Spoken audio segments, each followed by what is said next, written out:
O, diba, nilibot natin yung ano, station. Ayan, siya kaganda, bro. Ang ganda niya, guys.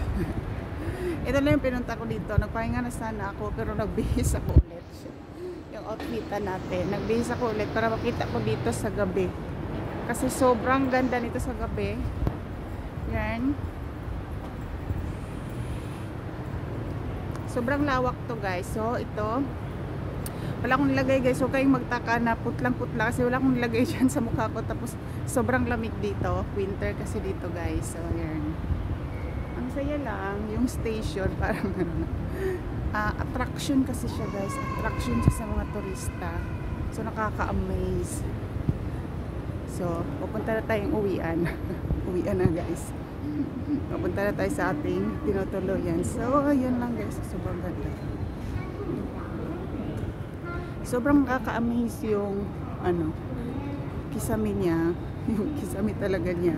Sobrang detailed. Sobrang hirap niyan pero matagal-tagal din to, guys. Pero kung i-compare natin sa Pilipinas, sobrang mabilis lang to. So mga ilang lang, tapos na siya agad. So, diba? Bye, guys. Pauwi na tayo. Pinakita ko lang sa inyo yung station. Tapos na. Konti lang yung kulang dito sa Kaohsiung main station. Bye!